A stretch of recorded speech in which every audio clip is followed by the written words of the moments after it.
Bonjour à toutes, bonjour à tous, soyez les bienvenus dans Rugby Pack, l'émission qui vous donne rendez-vous chaque semaine avec le meilleur de la planète ovale, avec des images spectaculaires comme celle-ci. Regardez, un plongeon dans l'en-but, un essai qu'on est allé chercher très bas, un essai de Mitch Brown avec les Bulldogs de Canterbury face à l'équipe des West Tigers, un rasbot payant. Des images spectaculaires que nous allons décoder comme chaque semaine avec le pilier de notre pack, Louis Bonnery. Bonjour Louis, comment ça va? Bonjour Rodolphe. J'espère que vous êtes en forme Louis, parce que nous avons un sommaire très chargé aujourd'hui dans notre Rugby Pack. Regardez plutôt. Au sommaire cette semaine, battus par les Giants d'Huddersfield il y a 7 jours, les Dragons entamaient la phase retour de la Super League à Wakefield. Dans cette émission, nous mettrons le cap sur l'hémisphère sud pour la 8e journée de NRL et nous reviendrons sur le faux pas du leader Melbourne. Comme chaque semaine, on démarre avec la crème du rugby à 13 européen, c'est la Super League.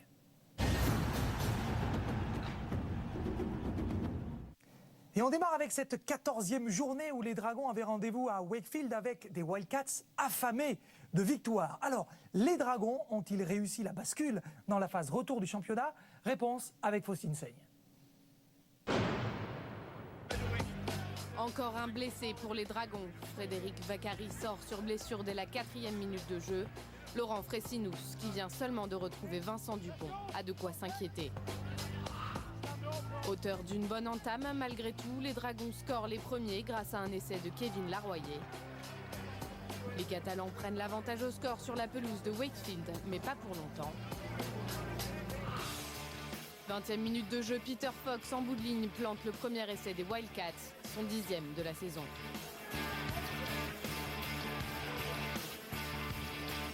Dix minutes plus tard, Zeb Taia offre un ballon à Cochrane qui ne se fait pas prier pour aplatir le deuxième essai de Wakefield. Les Dragons sont encore dans le match, il ne reste que quelques secondes avant la pause, le score est alors de 12 à 6. De pas en prendre un dans cette fin de première mi-temps, c'est pas vrai, Fox qui est passé, oh Fox qui a été repris, oh Fox qui a trouvé son maître, oh là avec cette toute petite cuillère alors qu'il allait à l'essai, oh là là là là. Mais qui a donné Je crois que c'est Anderson. Attention, là on va s'accrocher côté Dragon pour les 10 dernières secondes, petit coup de pied par-dessus. Il faut attention le poteau. Le poteau. Oh, il a bien laissé. Essai de Cochrane. Oh, essai de Cochrane. Sur la corde, l'essai. Et voilà que le score enfle. 18-6, c'est le score à la pause. En faveur de l'équipe des Wildcats de Wakefield face aux Dragons catalans. Au retour des vestiaires, les Dragons se font surprendre et Peter Fox, impérial au cours de la rencontre, vient inscrire un doublé.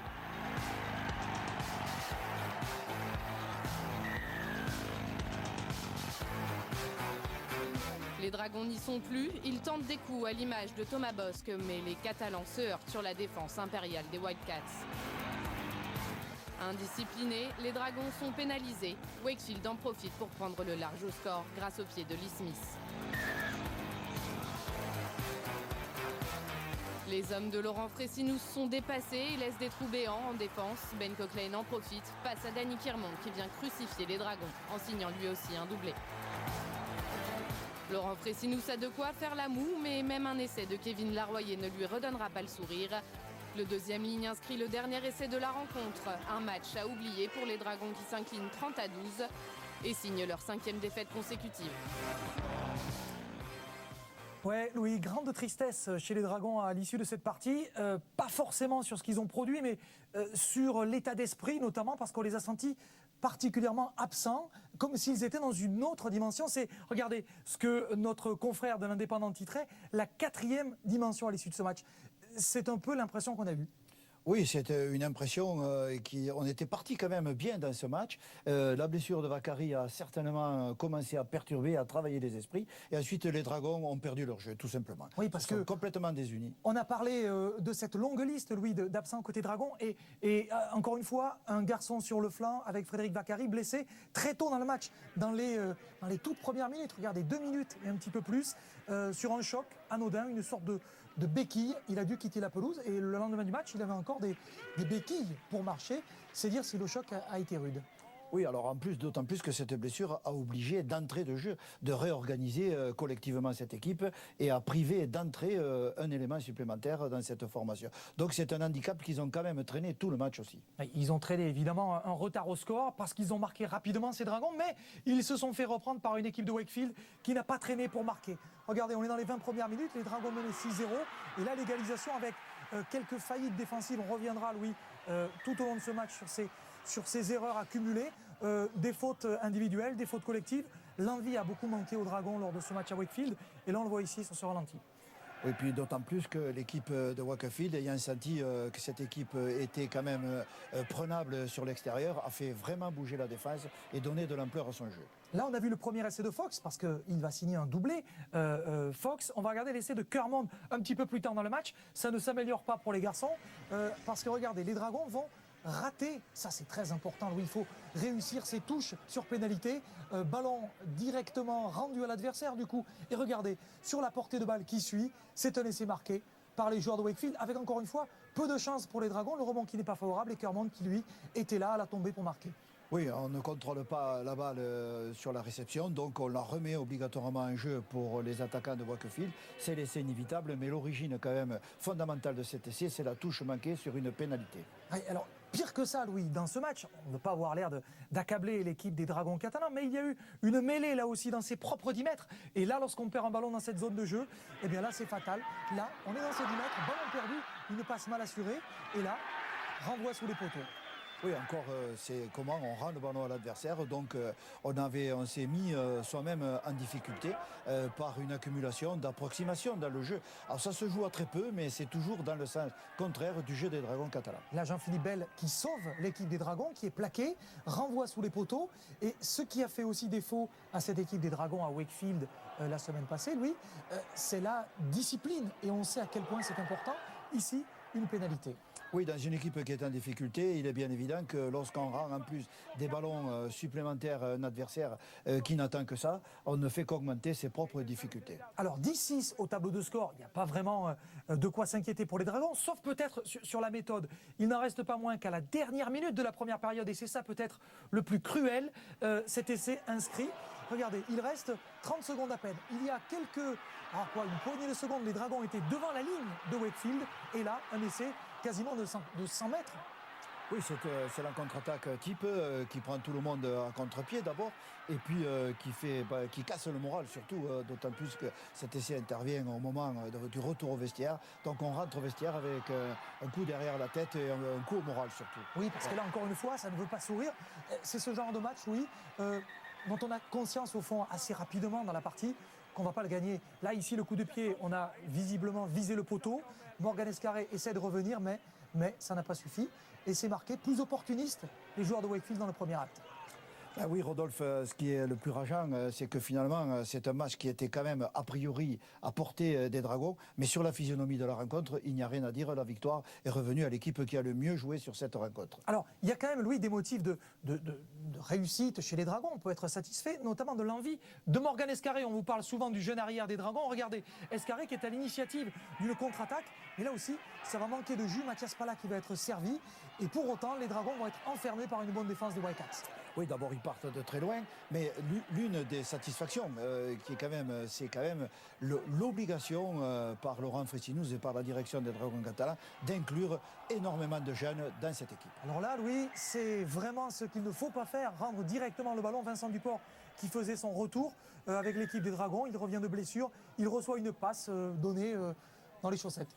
Oui, alors là, nous sommes toujours dans l'approximation de ce jeu. Alors, est-ce qu'on peut mettre ça sous le compte de la pression dans ce match, sous la jeunesse peut-être, le manque d'expérience? Je pense que tout ça accumulé a fait que les Dragons n'ont pas réussi un match qu'ils auraient quand même pu réussir. Oui, alors, il y a quand même des motifs aussi de se réjouir, parce qu'il y a de temps en temps chez les Dragons, il y en a eu, pas beaucoup, mais il y a eu des moments de génie avec Thomas Bosc qui a donné un petit coup de pied par-dessus. Regardez, ici, là, paf, petit coup de pied, récupéré par Thomas, et Thomas Bosc qui va chercher la solution, qui va se présenter à l'extérieur avec Michael Simon, mais qui est repris par la défense de Wakefield. Là aussi, c'est une occasion pour rien.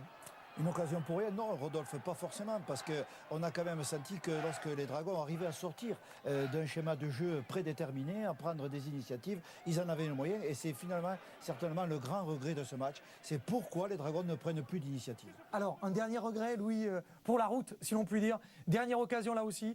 Je sais que vous n'aimez pas ça parce que vous êtes un ailier et vous n'aimez pas que l'on vendange des 2 contre 1. Mais regardez, celui-ci, en fin de match, les Dragons auraient peut-être pu marquer un essai. Alors le score était acquis 30-12. Regardez ici, là, ici. Ça, c'est dommage. Ouais, bah écoutez, ça peut arriver, hein, on n'est pas là pour essayer d'accabler un peu cette équipe, mais c'est vrai qu'elle a manqué de réussite et de justesse dans son jeu. Mais on sait aussi qu'en Super League, c'est pas de l'approximation, c'est de la justesse et ça ne pardonne pas. Oui, bon, on verra pour la prochaine journée de Super League pour ces Dragons catalans. Alors, c'est repos pour la Super League cette semaine. Ça ne sera pas repos pour les Dragons, bien au contraire, car ils disputeront un quart de finale de Cup. Ça sera à la maison face à l'équipe de York. Bonne chance pour les Dragons parce que dans les autres tours, Louis, les gros vont se rencontrer, les gros de la Super League. Il y a un coup à jouer pour l'équipe des Drax. Ah, un excellent coup. Donc, on rêve à nouveau de Wembley. Donc, pour le moment, c'est une aventure qui est ouverte et que les Dragons, à mon avis, ne vont pas rater. Alors, il y avait un autre match dans cette 14e journée qui nous intéressait au plus haut point. C'est celui qui opposait l'équipe de Bradford à l'équipe de Leeds. Nous étions, oui, dans un authentique derby du Yorkshire. Alors, au-delà du résultat, un match au Sol Stadium, c'est un retour en quelque sorte dans le passé et dans l'histoire de ce rugby à 13. Oui, ben, nous sommes dans le Yorkshire et puis surtout nous sommes descendus dans ce terrain qui est en fait le puits d'une mine à ciel ouvert. Qui a vu s'affronter depuis l'origine du rugby à 13 dans ce nord de l'Angleterre. On n'avait pas trop d'espace. On a trouvé cette mine à ciel ouvert. On a créé ce stade légendaire. Donc c'est là-dedans que se passent les vrais derbys du Yorkshire. Oui, et pour ce qui concerne l'aspect sportif, bien sûr, l'équipe de Leeds, évidemment, on s'en doutait, allait faire passer une mauvaise soirée à l'équipe des Bulls de Bradford. Il y a eu beaucoup de points inscrits, ça s'est terminé avec 40 points marqués. On voit ici l'essai d'Ablett. L'équipe de Leeds demeure aujourd'hui, Louis, quasiment intouchable. Elle a montré sur cette rencontre qu'avec 2 matchs de retard, il va falloir compter avec elle parce que c'est une équipe qui a beaucoup de possibilités et qui surtout est capable de varier le rythme et surtout le jeu produit. Elle a beaucoup de variantes et de possibilités avec des joueurs magnifiques qui sont capables de s'adapter à toutes les situations. Et ça se traduit d'ailleurs au classement de cette Super League parce que regardez, les Rhinos, ils sont dans ce premier carré. Alors les Rhinos qui ont donc battu les Bulls de Bradford, les London Broncos étriés par le LFC. Ça, c'est la surprise aussi. Rien ne va plus à St. Helens, battu par l'équipe de Widnes. Warrington est allé s'imposer sur la pelouse des Giants d'Huddersfield. Wakefield, malheureusement, on l'a vu, est venu à bout. Wigan, encore une fois, Wigan, Leeds, Warrington, on sait qu'on les retrouvera dans ce dernier carré. Castleford a battu l'équipe de Hull KR et ce dernier carré dont je vous parle, regardez, pas de surprise, Wigan, Huddersfield, Warrington et Leeds. Les Dragons ont perdu un peu de terrain, ils sont 5e aujourd'hui. La deuxième partie du classement, ça va pas fort, évidemment, pour des équipes comme Salford et les Broncos. On aura noté, Louis, que Castleford sort la tête de l'eau. Oui, Castleford arrive à se récupérer avec évidemment un Rangi Chase qui maîtrise parfaitement son jeu, discipliné maintenant. Donc l'équipe se trouve bien mieux. Alors Louis, retour en France pour le rugby à 13 et pas n'importe quoi, pour la finale du championnat de France, c'était à Perpignan. Une image pour commencer, celle d'Éloi Pellissier, le joueur des Dragons, revenu donc de son voyage à Wakefield. Il tient une coupe, mais de quelle coupe s'agit-il? Oui, c'est pas le trophée du vainqueur du championnat de France. Pas du tout, c'est le trophée de la Coupe du Monde qui va se disputer au mois de octobre-novembre prochain.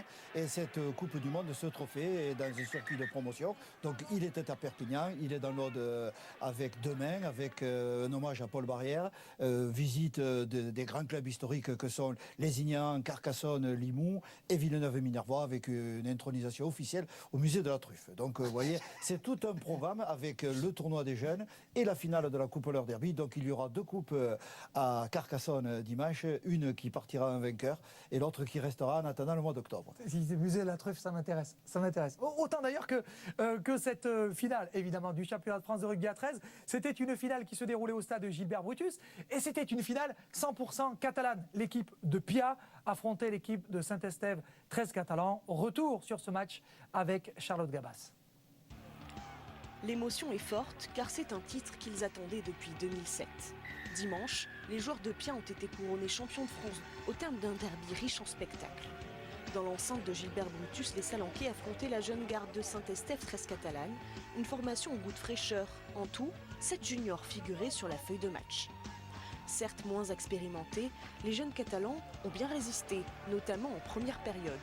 Menés 8-0, ils vont faire parler leur fougue. Un premier essai est signé Maria. 8 minutes plus tard, Raguin donne l'avantage aux siens et Saint-Estève mène 18 à la pause.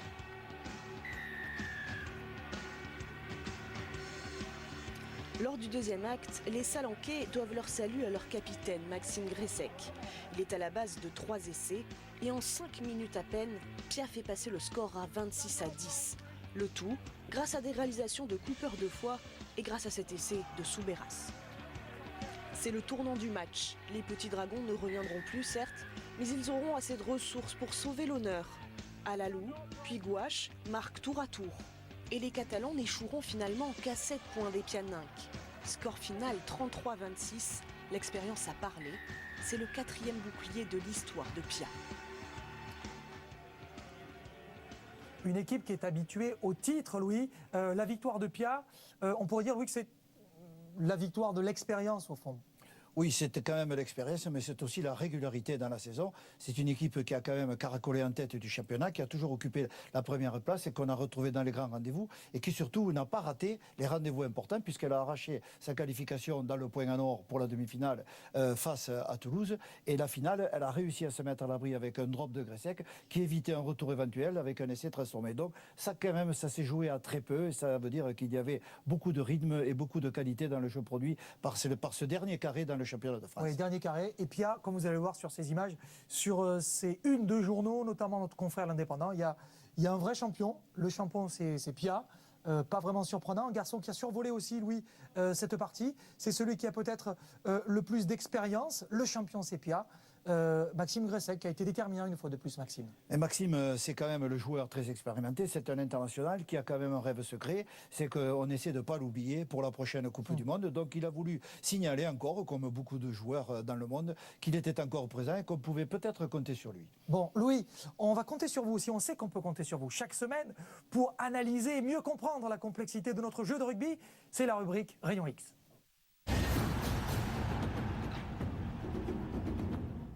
Alors mon cher Louis, qu'est-ce que vous avez choisi de nous disséquer aux élections ?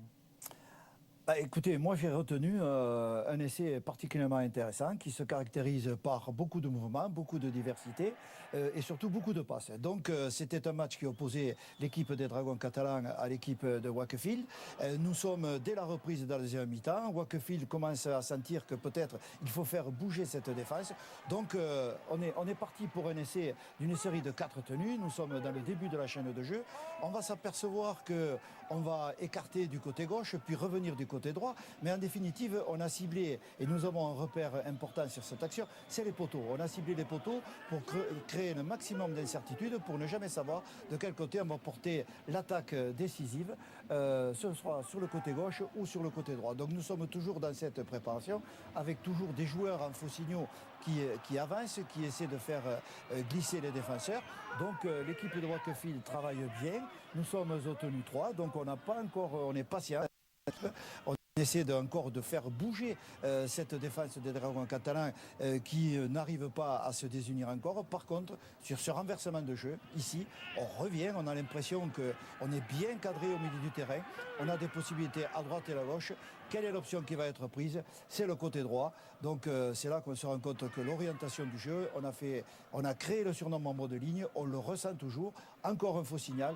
Et l'attaque qui part, avec Fox en bout de ligne, on arrive à créer ce fameux 2 contre 1. Voilà cette situation où un défenseur seul se retrouve à 2 attaquants. Une occasion que les attaquants de Wakefield et surtout Fox en grande forme ne vont pas rater pour aplatir cet essai qui va quand même creuser l'écart définitif en faveur de Wakefield dans ce match contre les Dragons. Donc c'est un essai de 4 tenues et de 11 passes. 4 tenues et 11 passes, la continuité du jeu assurée, on l'a vu, par l'équipe de Richard Agar, qui est aussi l'entraîneur de l'équipe de France et qui coach cette équipe des Wildcats de Wakefield. Merci beaucoup Louis pour cette analyse au cordeau. Et puis je sais que vous avez aimé le 2 contre 1 qui se termine avec l'essai de l'ailier, je sais que ça vous plaît ça. Il est temps pour nous de mettre le cap sur l'hémisphère sud, direction l'autre côté du monde.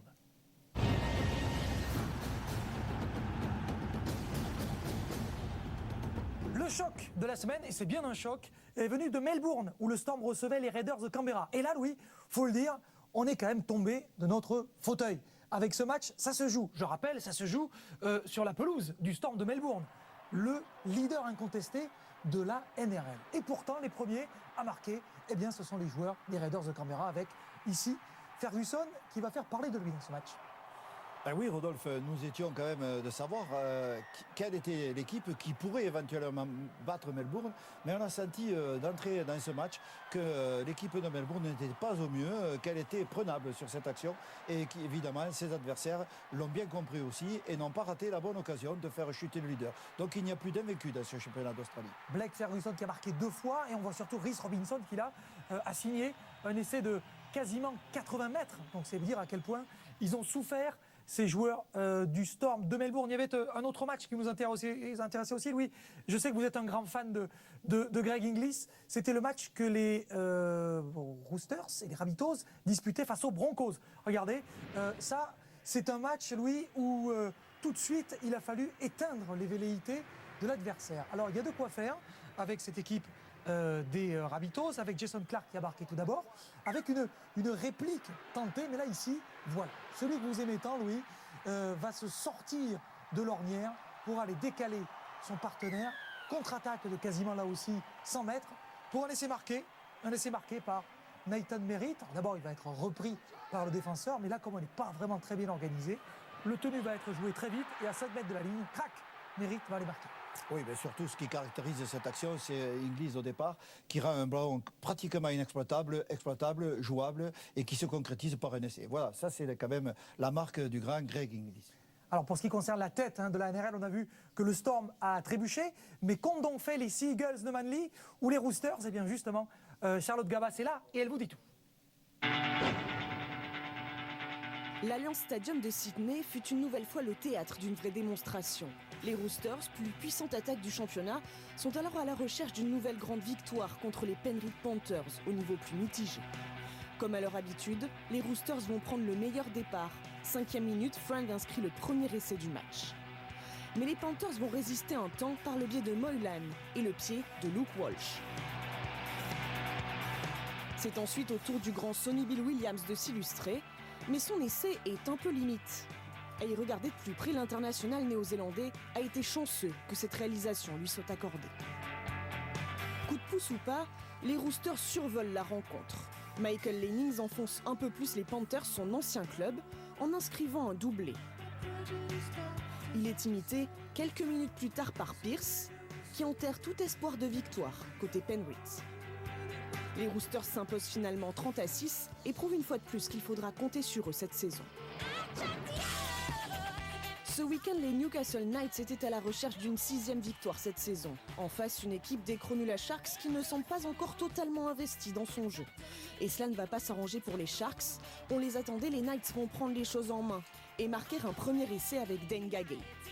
Il faudra 15 minutes aux Sharks pour réagir et c'est l'ailier Jonathan Wright qui va fournir la plus belle des réponses. Il va même inscrire un doublé en 5 minutes. 14-8 à la mi-temps et en début de seconde période, les Sharks seront les premiers à s'illustrer. Beau Ryan tout d'abord, puis Todd Carney creuse l'écart. 20-14, il reste alors 20 minutes à jouer. Le suspense reste entier lorsque Newcastle parvient à inscrire un nouvel essai à 10 minutes de la fin. Et c'est finalement le pied de Jeff Robson qui va permettre aux Sharks d'arracher la victoire dans le temps additionnel. 21-20 score final, une victoire enfin qui rassure Cronulla. C'est dans le froid et l'humidité que les Warriors ont accueilli le retour de Manu Vatuvei et Simon Manring. 2 hommes qui, à l'image de leur équipe, avaient très envie de briller face aux Gold Coast Titans. C'est chose faite dès la 11e minute. Manu Vatuvei passe en force et marque le premier essai. S'ensuit très vite une deuxième réalisation de celui qu'on appelle la bête. Feleti Matteo surgit et creuse l'écart. 10-0, mais les Titans vont tout de même pousser avec un essai de Jamal Idris. Mais il en faudra plus pour refroidir les ardeurs des Warriors qui vont continuer leur marche en avant. Juste après la mi-temps, ils vont inscrire 2 essais en presque 5 minutes. Avec Sean Johnson et Ben Henry, la victoire semble presque acquise. Mais les Titans vont résister et réduire le score à leur tour. Ils vont marquer 2 essais, dont celui-ci conclu par Zillman. 24-18, il reste 10 minutes à jouer. Et les 2 dernières minutes vont être riches en suspense. C'est finalement Sean Johnson du bout du pied qui offre la victoire aux Warriors. Ce point-là veut dire beaucoup, puisque dans la foulée, les Titans vont inscrire un tout dernier essai, insuffisant pour l'emporter. Les Warriors s'imposent finalement d'un tout petit point et se donnent un peu d'air au classement. Alors on va revoir un essai qui, à mon avis, va vous intéresser, Louis. Vous qui étiez un redoutable finisseur. C'est l'essai de Tupou. Alors pas forcément parce que cet essai est très extraordinaire en soi. La libération du ballon de Henry est très jolie, vous allez voir ici. Mais c'est surtout que, hop, Tupou fait mine d'aplatir et il va faire l'effort. Et je sais que vous y êtes sensible pour aller marquer entre les poteaux. Oui, mais cet effort sera récompensé, Rodolphe, parce qu'on s'aperçoit que ce match se termine avec un point et une transformation, ça fait déjà 2. Donc il aurait pu manquer un point aux Warriors pour remonter dans ce classement et se sortir d'un très mauvais pas. Donc c'est une très belle victoire et aussi beaucoup d'intelligence dans le jeu des Warriors. Oui, parce qu'on a aussi vu qu'il y a eu un drop de Sean Johnson qui a fait la différence avec un point de plus. Tiens, une image aussi, ils ne pouvaient pas perdre les joueurs des Rabbitohs. Regardez, le patron était là pour féliciter ses joueurs. Russell Crowe, propriétaire de l'équipe des Rabbitohs, qui félicite Sam Burgess avant le début du match. Quand Gladiator vous dit que vous allez gagner, vous ne pouvez pas perdre. Ah ben surtout quand il est là en plus. Alors Louis, un autre joueur que vous aimez, c'est sûr, c'est Greg Inglis. Juste, revoyons cette image. Coup de pied, un joueur des Broncos qui tape, ballon repris sur la ligne. Voilà, Oui, monsieur plus. 2. Voilà, on se relève. 3. On donne. Et ensuite, le jeu peut continuer. Et il a fait son travail. Alors à l'issue de ce match, ses coéquipiers lui ont donné toutes sortes de surnoms déjà. Mais là, ils en ont trouvé un nouveau, ils l'appellent The Freak, la bête, le monstre, parce que ça n'est un. Oui, mais il a réussi quand même une performance à faire taire le Suncorp de Brisbane parce qu'il a tellement décontenancé les spectateurs qui sont restés muets devant ses exploits. Donc, il les a fait taire. Il les a fait taire, voilà, par sa classe. Il a douché l'enthousiasme. Parce que doucher l'enthousiasme d'un Queenslander, c'est pas facile. On va regarder les résultats de cette journée de NRL avec cette victoire des Rabbitohs, on l'a vu. Le carton des Bulldogs 40-4 face aux West Tigers. La performance des Queensland Cowboys qui sont allés battre l'équipe des Hills de Parramatta. La victoire sur le fil, on l'a vu, des Warriors. Newcastle qui s'est incliné, ça c'est une petite surprise, face à l'équipe des Sharks de Cronulla. Et enfin les Roosters avec l'essai de Solihull qui a permis donc à l'équipe de Trent Robinson de battre Penrith 30 points à 6. Regardez le classement donc à l'issue de cette 8e journée. Manly maintient le train, ils sont désormais 4e, mais Melbourne a chuté, on l'a vu. South Sydney et les Roosters sont côte à côte. 8e position pour les Cowboys du North Queensland. Et derrière, on peut se réjouir, Louis, de cette équipe des Warriors qui a retrouvé le goût de la victoire à la faveur de ce dernier succès enregistré. Tout de suite, ce sont les toutes dernières nouvelles de la NRL avec notre ami Laurent Garnier. C'est parti. Notre coach à nous, Laurent Garnier, notre coach à nous qui est en direct depuis Brisbane. Mon cher Laurent, comment allez-vous? On a vu une équipe des Raiders de Canberra qui a secoué la NRL, mais était-ce véritablement une surprise? Bonjour Louis, bonjour Rodolphe. J'ai envie de dire qu'il fallait que ça reste un jour. Une série de 15 matchs sans défaite, en comptant la grande finale, le championnat du monde des clubs. 15 matchs sans défaite et perdre à la maison, à l'Ami Park, à Melbourne, contre le 10e au classement, on peut considérer ça comme une surprise. Après, quand on s'intéresse un peu à Canberra, à leur structure de jeu, à l'histoire et la culture du club, ça l'est déjà moins. Oui, parce que justement, cette équipe de Canberra, elle ne sort pas de nulle part. Elle est l'émanation d'une volonté de la NRL d'implanter depuis déjà des années une équipe d'élite dans un terrain qui n'est pas aussi fertile que celui de Sydney notamment. Tout à fait. Alors ça a commencé en 1982, la première phase d'expansion de l'ARL à l'époque, de la Nouvelle-Galles du Sud Rugby League, qui a décidé d'aller conquérir d'autres territoires. C'est d'ailleurs pour ça qu'ils ont choisi la capitale Canberra et de les appeler les Raiders, les conquérants. Ils allaient conquérir de nouvelles terres où le 13 était très en minorité. Donc oui, Canberra, on connaît l'histoire de Canberra avec l'âge doré dans les années 80, la fin des années 80. avec tous ces joueurs qui sont devenus des coachs et des joueurs de classe internationale. Oui, parce que justement, on a quelques images de la finale de 1989. C'est un moment phare de cette histoire du club. Et avec, c'est vrai, cette victoire, c'est une génération dorée, Louis, qui est née. Oui, c'est une génération dorée parce que d'abord c'était des joueurs hors du commun qui appartiennent à la catégorie des immortels du jeu, avec en particulier Mal Meninga dont on ne s'était pas trompé dans les choix. Il y avait Laurie Daly qui est devenu un capitaine des Kangourous. Il y avait Ricky Stewart aussi, entraîneur de Nouvelle-Galles du Sud maintenant, aussi tous Kangourous. Donc on ne s'était pas trompé dans le recrutement, ni dans la formation et dans les investissements pour l'avenir. Alors Laurent, justement, pour rebondir sur ce que vient de dire Louis, la particularité de cette génération, c'est d'être aujourd'hui aux affaires d'une certaine manière en Australie dans le rugby à 13. Oui, comme l'a dit Louis, si on compte Greg Bellamy, Mal Meninga, Laurie Daly, Ricky Stewart, Kevin Walters aussi qui a coaché les Dragons catalans, qui est maintenant l'assistant de Greg Bellamy à Melbourne.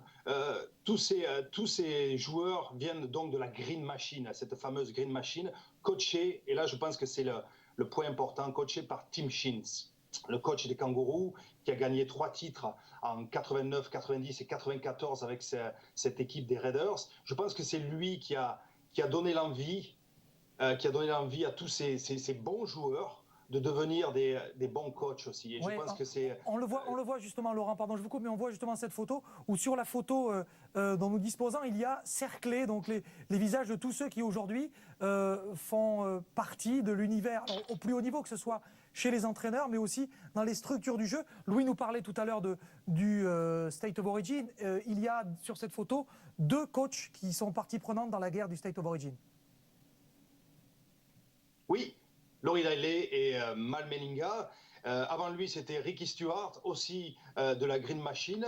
Donc c'est une histoire de Raiders, c'est une histoire capitale, j'ai envie de dire. Je pense que c'est Tim Sheens qui a lancé cette histoire, qui a lancé toute cette histoire et toute cette culture de la gagne.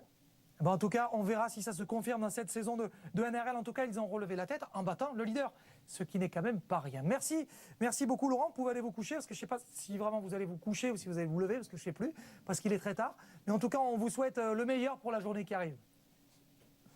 Merci beaucoup, à bientôt. Alors, nous sommes arrivés au terme de ce Rugby Pack. Merci en tout cas à toutes et à tous d'avoir été avec nous. Merci à l'infatigable Bertrand Béguet. Et nous, on se retrouve la semaine prochaine pour un nouveau numéro de Rugby Pack. Et d'ici là, portez-vous bien. Salut!